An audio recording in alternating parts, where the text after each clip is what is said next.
Muito bom dia! Tá começando mais um episódio da Law Letter, o seu resumo jurídico direto, certeiro e sem aquele juridiquês. Eu sou o Victor. E eu sou a Laísa, e a gente tá aqui pra deixar você por dentro dos principais casos que estão dando o que falar nos tribunais e nos bastidores da justiça. É isso mesmo, hoje a gente tem decisão do TST que não perdoa piada no ambiente de trabalho, tem polêmica com tarifa dos Estados Unidos e STF no meio do fogo cruzado.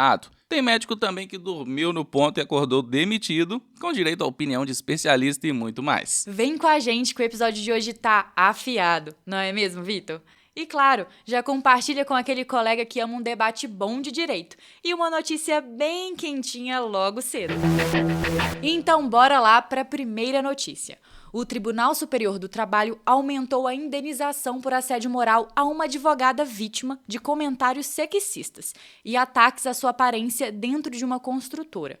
O valor, Vitor, dessa indenização subiu para 18,2 mil depois do TST reconhecer que esses episódios eles não foram isolados. Eles foram parte de um ambiente tóxico e repetitivo que aconteceu mais de uma vez. A gestora da funcionária teria feito inclusive comentários depreciativos sobre o seu peso, insinuações sobre sua produtividade por ser mãe e tentativas de afastá-las de suas funções. A omissão da empresa em coibir esse comportamento ela foi decisiva para a majoração da condenação. E você que está ouvindo a gente, que é da área do direito, é importante ressaltar que essa decisão ela reforça a responsabilidade do empregador em manter um ambiente de trabalho saudável e inclusivo. O assédio moral reiterado, especialmente quando parte da liderança, rompe a confiança profissional e compromete a dignidade da pessoa trabalhadora. Segundo o Instituto Locomotiva, 4 em cada 10 trabalhadores já enfrentaram esse tipo de situação, e a maioria sequer denuncia. Esse caso mostra que, embora demore, o direito pode e deve ser instrumento de reparação e justiça nas relações de trabalho. É isso aí, ouvintes. Esse tipo de fala não é brincadeira. E decisões como essa mostram que o judiciário ele tem que estar atento. Então, para quem estuda aí ou atua com direito do trabalho, vale ficar de olho. Omissão da empresa e reincidência agravam, e muito, a responsabilidade no assédio moral. Bom, e vamos para a próxima notícia, porque hoje nós temos aqui várias notícias sobre o mundo da medicina ligado ao direito, tá? Um passageiro que tinha acabado de passar por um transplante de córnea, mesmo com atestado médico, ele acabou passando boa parte da viagem em pé, cerca de 10 horas, o que vai fazer com que ele seja indenizado em R$6 mil. A viagem, que deveria durar 4 horas, se transformou em um caos com troca de ônibus, superlotação e descaso. Imagina só essa situação, hein? A empresa tentou se eximir da responsabilidade, alegando que o transporte não era diretamente dela. Mas o juiz aplicou a teoria da aparência, que vocês devem conhecer, né? O ônibus estava todo adesivado com a marca da empresa, o que é suficiente para vincular a responsabilidade pelo serviço prestado. Com base no artigo 14 do Código de Defesa do Consumidor, o juiz reconheceu a falha na prestação do serviço e a vulnerabilidade do passageiro, especialmente considerando sua condição de saúde. O dever de segurança e dignidade foi claramente violado nesse caso. Então, se você é advogado ou estudante está aí na área do direito do consumidor, preste atenção.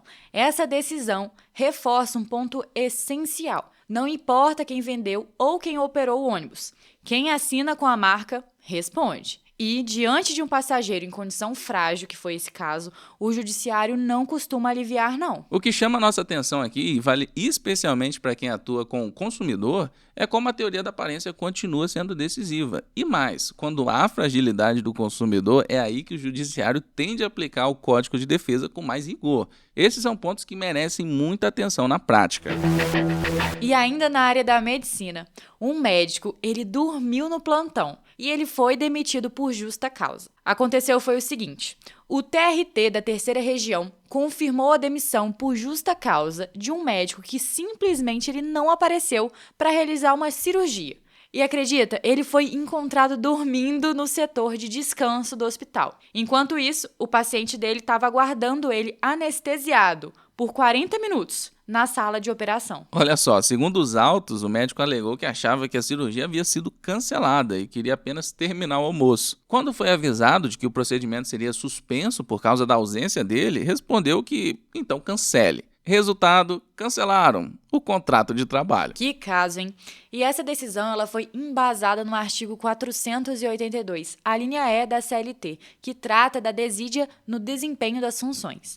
A Justiça ela entendeu que houve negligência grave, ainda mais considerando o risco envolvido em uma cirurgia. Mesmo sem advertências anteriores, o tribunal entendeu que a gravidade da conduta bastava. Bom, uma coisa é dormir entre um paciente e outro ali, mas na espera de uma cirurgia é brincadeira, hein? Mas será que essa conduta, mesmo sendo grave, justificaria diretamente uma justa causa? Ou será que seria possível aplicar uma penalidade mais branda? Quem responde pra gente é o especialista em Direito do Trabalho e presidente da Comissão de Direito do Trabalho da OAB da Paraíba, Igor Coelho Costa Cruz. Vamos ouvi-lo. Quem aqui já precisou passar por um procedimento cirúrgico? Se você já passou por isso, sabe como é difícil o pré-operatório. A cabeça fica cheia de pensamentos, o jejum, aquela ansiedade que não passa. E depois ainda vem aquele momento em que você é levado para o centro cirúrgico e se prepara para iniciar o procedimento.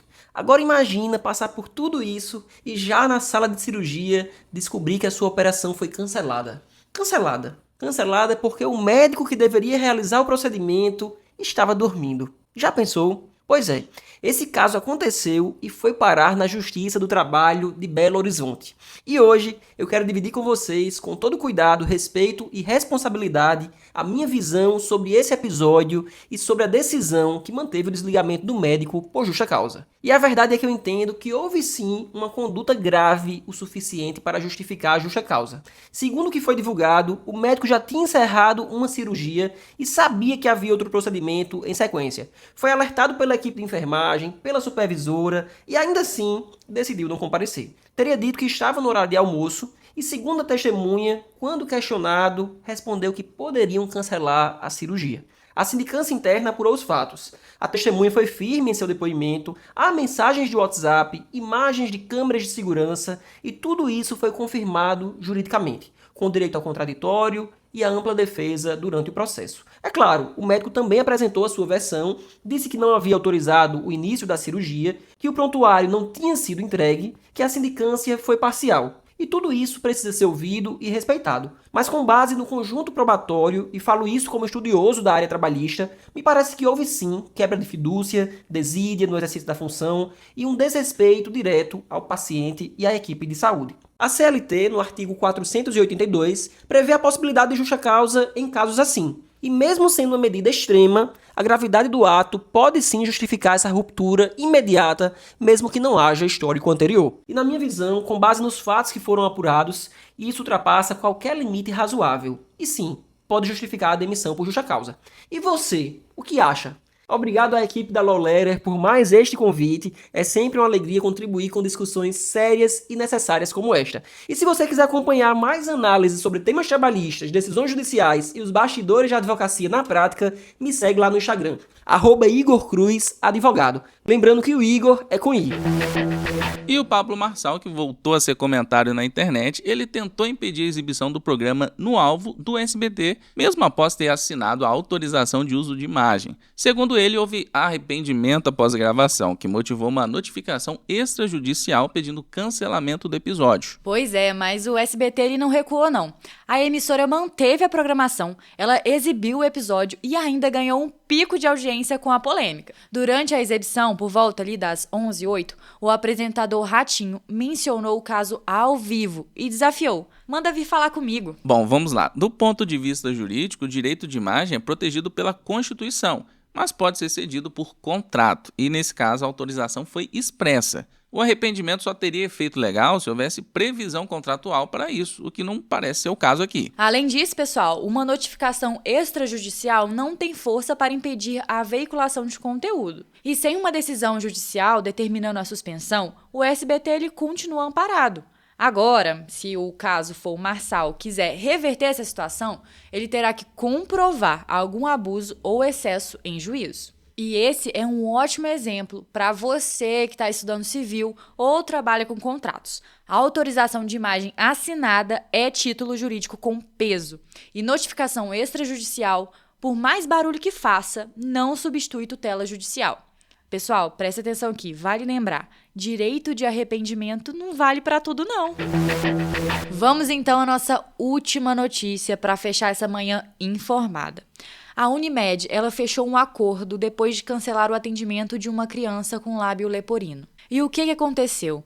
A Central Nacional Unimed firmou um acordo judicial após cancelar, sem nenhuma justificativa legal, o plano de saúde de Noah, uma criança com fissura labiopalatina, que aguardava a terceira cirurgia do tratamento dele. E acredite ou não, mesmo com as mensalidades e documentos em dia, o plano foi rescindido unilateralmente, o que impediu o acompanhamento médico e o procedimento cirúrgico já agendado. A mãe entrou com a ação e obteve tutela de urgência para reativar o plano. Mas aí, pouco tempo depois, aconteceu um acordo. A Unimed pagará 4 mil por danos morais e vai encerrar essa disputa judicial com quitação integral da demanda. Essa homologação ela foi feita pela Vara Civil do Itapuã, lá no Distrito Federal. Esse caso reforça que operadores não podem cancelar contratos sem seguir as regras da ANS e da Lei dos Planos de Saúde. Sem inadimplência superior a 60 dias e notificação formal, não há base legal para o rompimento. Agora, só caberia recurso se o acordo fosse descumprido. Esse tipo de rescisão unilateral fora das hipóteses legais é um prato cheio para quem estuda direito da saúde. E quando envolve tratamento contínuo e criança, a justiça costuma ser ainda mais rigorosa na análise do dever de continuidade e da boa-fé contratual.